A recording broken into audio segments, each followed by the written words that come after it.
Well, good morning. It is a new year, 2023. Today is Tuesday, January 3rd, 2023. And I am Kenny Polcari, your host. And what is ahead for 2023? Well, we can kiss 2022 goodbye. Couldn't shut the door fast enough on 2022. But what's in store for 2023? And we're going to find out, because it is sure to be another exciting year. Let's just hope for much better performance in 2023. Look, it's a big data week this week. We're going to get ADP, NFP, factory orders, durable goods, manufacturing and services, PMIs, and much more, right? So it's a data-filled week. Oil is now trading above $80 a barrel. Reuters has a poll suggesting that the average price in 2023 will be $89.30 a barrel. Gold busts up and through all three trend lines. 1900 is now directly in the line of sight. And what do we have for dinner tonight? Well, I figured I'd start off the year with something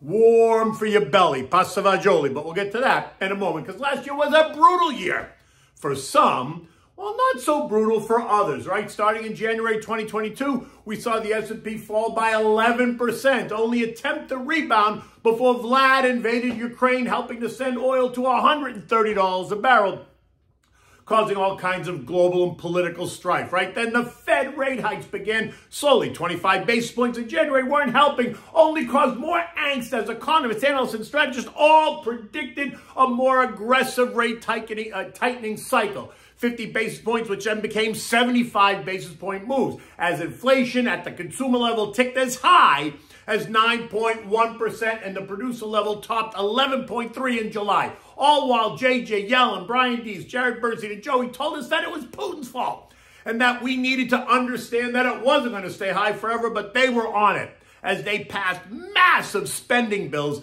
telling us that they needed to spend money to bring inflation down. We had and have ongoing COVID concerns, right? Think new strains now that are popping up, ongoing supply chain issues, and political unrest around the world. We've had global inflation and global central banks that have made it very clear that rates are going higher this year to fix a problem that they all created.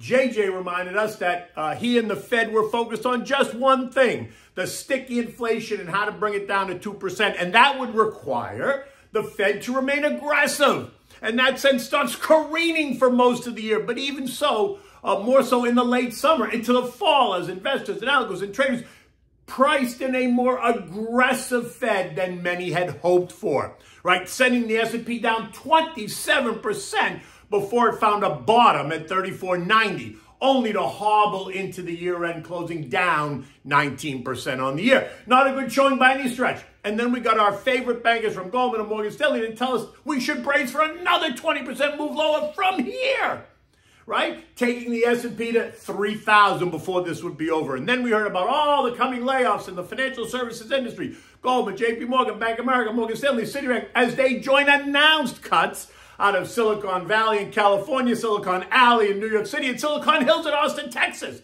Now, don't forget the retail industry and the home builders and many more industries that are slashing jobs. All of the drama caused the NASDAQ to get whacked, falling 33.1%. Individual names in the tech sector got whacked even more. Tesla down 67%, Zoom down 63%, Amazon down 50%, Meta down 65%. Shall I go on, or do you get the picture? The Russell, the small cap and mid cap lost 22%. The Dow Transport's off 19%, while the industrials only shaved off 8.8%, which was a win.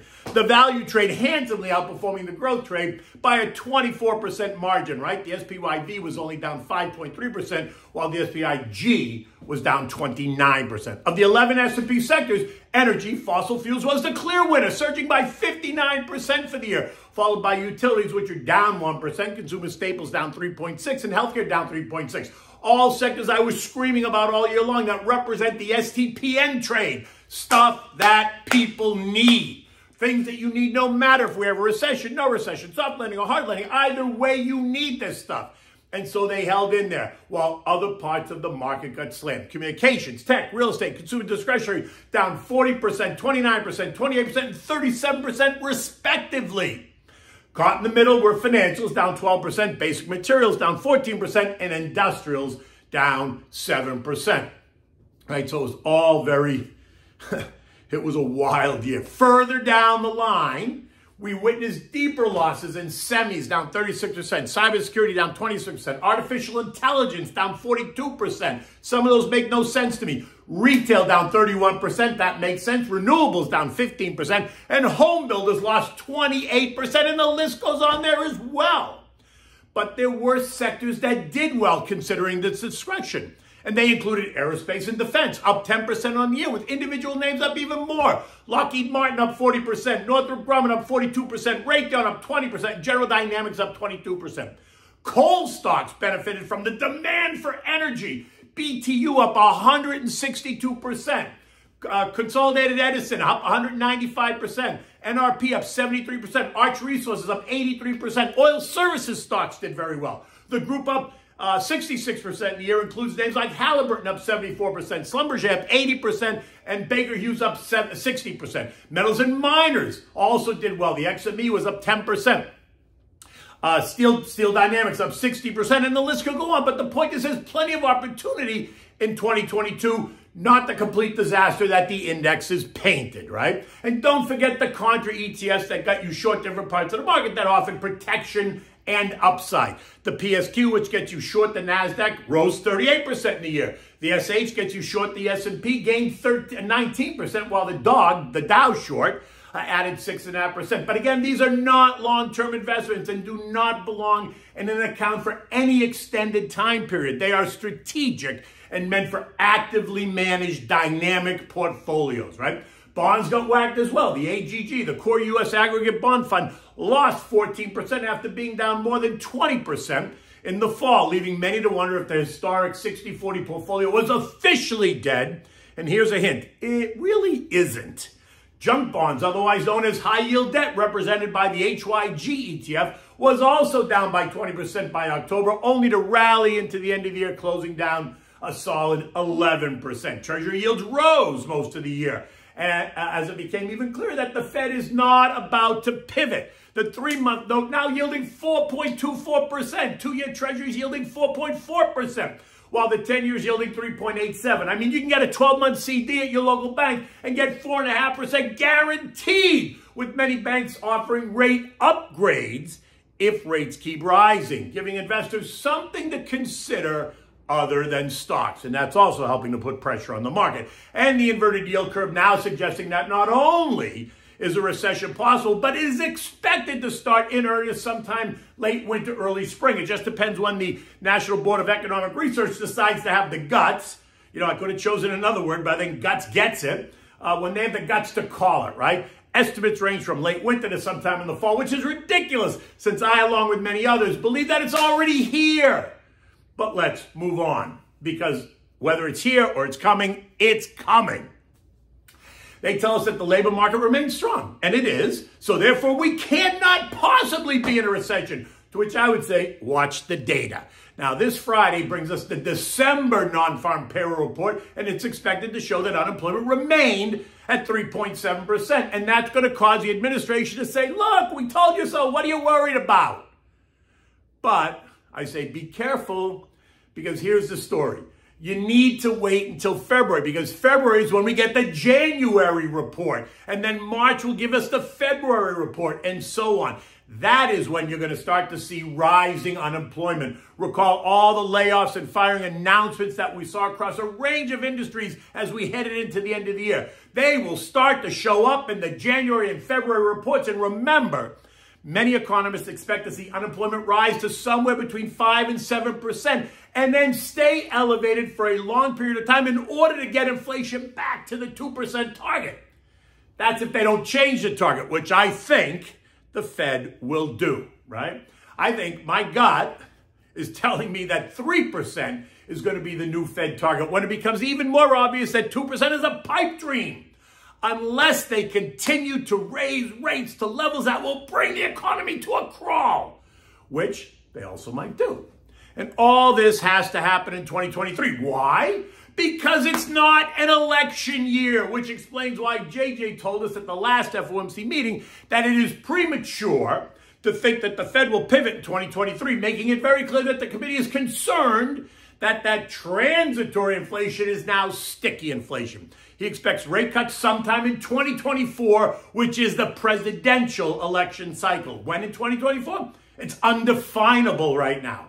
But expect all kinds of forecasts. Early 24, mid 24, late 24, whatever. Certainly before the election.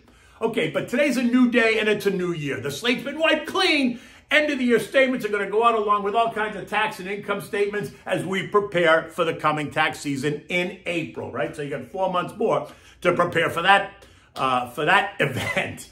Oil now trading back above $80 a barrel. Overnight it traded as high as $81.50 and as low as $79.30. Trendline resistance levels are at $80.50, $82.30, and $87.30. My gut, again, says that we're going to pierce the first two resistance levels and then struggle for a bit with the long-term resistance trend line at $87.30 before we trade higher.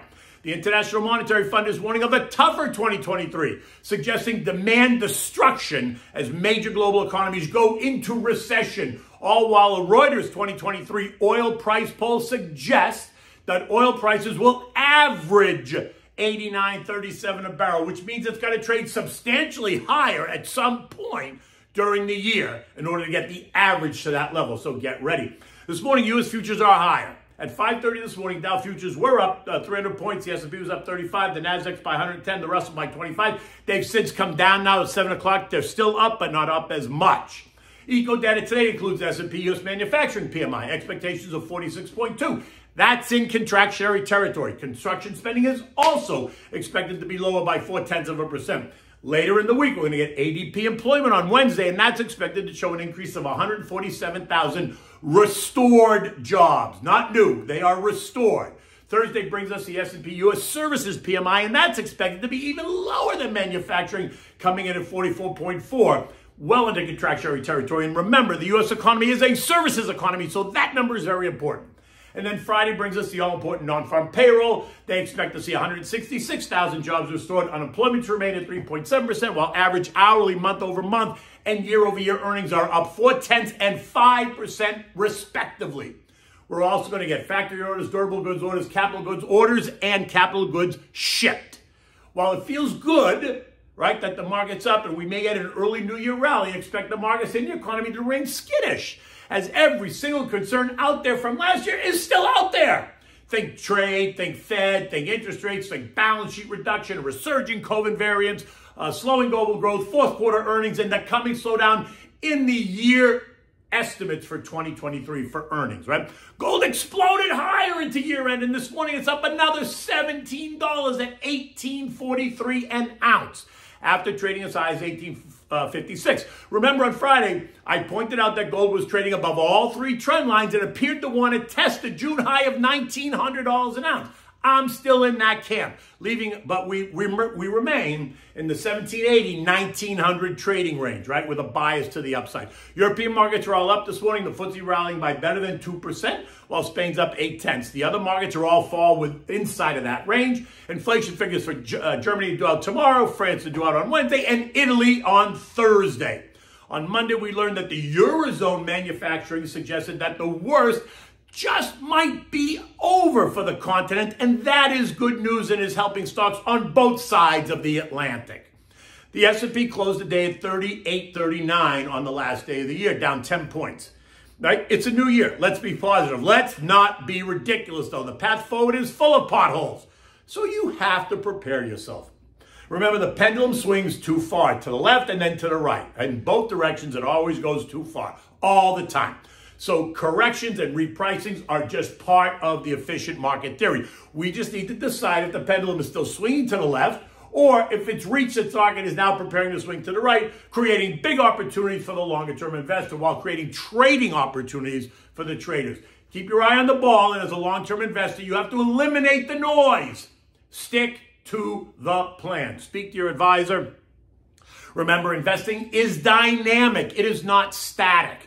Create a well-diversified portfolio that will weather the storm. Remain alert, because any sense of closure on any one of the issues facing the markets that we discussed is going to create a positive headline, and the algos will go nuts, right? Kavish? Okay, so there we go. That's my commentary for the day. Now, what do we have for dinner? So I wanted something because, to start the new year, you want something warm in your belly that's good, that's efficient.